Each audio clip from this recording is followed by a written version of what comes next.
practice in Tupelo, doing great, helping create a tremendous awareness for chiropractic, as well as building a huge practice, and continues to do so. So he's a guy who inspires a lot of people, has a radiant smile, and definitely excited to hear what this young fella has to say. With no further ado, Chiropractor Howie.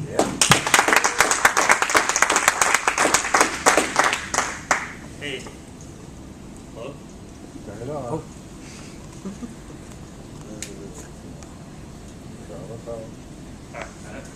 Hello? Yeah. Hello? There we go. All right. Can everyone hear me? All right. I just want to go over the consultation. I wanted to be the one that presented this consultation. I personally like the idea of having one-to-one. Joe's going to go over the orientation, which would be more of a group orientation. Whereas me, I like the personal contact and things like that. That's just me, okay? Maybe someday I'll go to the orientation, but right now I enjoy the consultation, the one-on-one, really getting to connect with people. That's what I enjoy, okay? But my consultation is probably not like anyone else's in this room, okay? People that know me, I can be a little controversial. So the controversy comes in through my consultation as well. So by no means do I have the perfect consultation. I'm not saying that y'all should come and start using this consultation on Monday morning, okay? What it is I just want y'all to see the differences and where you can go with it, and it's all, you can be successful. But ultimately, the consultation, the orientation has to be you, the way you see the world and how you present the world to the people, because ultimately, they're coming into your office. So they kind of have to understand who you are and what your goals are in the office for them and for yourself and for the community and humanity overall, okay? So I just want to go through the consultation. I actually set up a desk here because to me, you know, you can meet somebody on the street and you can say exactly the same thing that you say behind your desk, but it comes off differently when you're behind the desk. You're viewed as more of an authority figure when you're behind the desk. Don't ask me to explain it, it's just the way it is, okay? So I want to go through the consultation. This is exactly how I do it. I have my consultation broke up into 3 parts, okay? So I also have people coming in the office while I'm working. I enjoy that because people get to see the flow of the office. People get to see people coming in the office smiling, leaving smiling.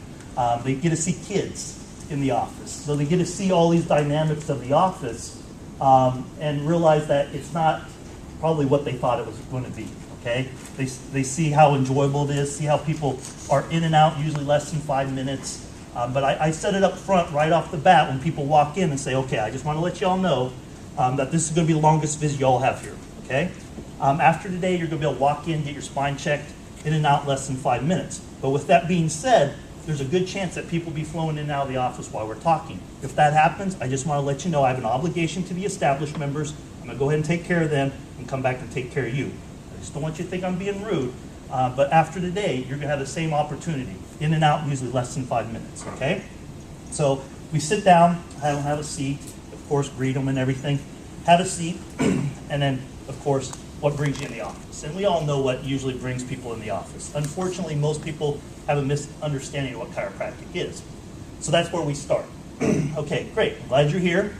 But I do want to go ahead and explain what I do in my office, okay? This may be something that you've never heard before. This may be something that you've never heard before, okay? And I frame it to where I want them to understand how often we as chiropractors get our own spines checked and how often we check our family, okay? And that's usually where I start off, all right? I want you to understand that this is not a treatment, okay? No chiropractor uses chiropractic as a treatment for themselves or their family, all right?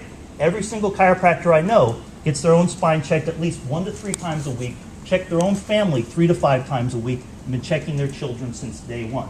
I know that may surprise you, but I'm telling you, they all do that. Unfortunately, what has happened over the years, chiropractors have started working for the insurance companies, and that's dictated what chiropractic is today. But, you know, before insurance got involved, chiropractors were charging between $3 to $5 a visit, all right? Basically what happened is the insurance companies came in and the chiropractors were like, now let's get this right. You're willing to pay us $50 plus for the same thing that we were getting $5 for? Well, guess what our new fees are? Well, unfortunately, when chiropractors started charging medical fees for something that wasn't medicine, chiropractic became medicine. It became a treatment, a therapy, because at the fees that most chiropractors are charging, that's all people could use it for, is a treatment or therapy. They certainly couldn't use chiropractic on a lifetime basis like we all do, hopefully in this room, okay? So that's where I start. And I just want to say, you know, I just want to go through some things. To me, waiting till you're hurt to go see a chiropractor is kind of like waiting till your teeth hurt before you decide to start brushing your teeth. Or even waiting until your body's in a state of malnutrition before you decide to start feeding it food. Or even waiting until the oil light came on your vehicle before you started changing your oil. Well, obviously, by the time any of those things happen, damage is starting to occur. Our bodies are no exception to that rule. By the time we have any aches or pains or any kind of symptoms, damage is already starting to happen someplace.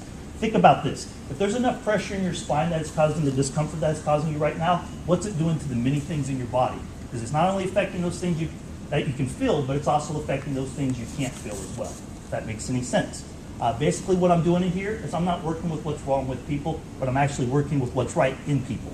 We all have a natural healing ability within us. All I'm doing is removing nerve interference to allow that healing to be expressed, to allow people's bodies to function the way they're supposed to. So I just want to go through and explain, well, allow people's bodies to function the way they're supposed to.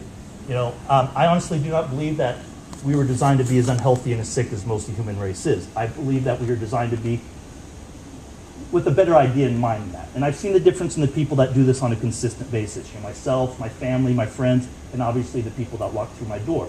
So what I want to do today is I just want to share a little bit of chiropractic in my office, okay? I just want to go through and explain just a little history about the profession, a little bit about myself, my recommendations, and then explain how the body works. Of course, if you have any questions throughout this, you just feel free to ask, okay? So now we've set where we're going to go with this, okay? So then I start, all right?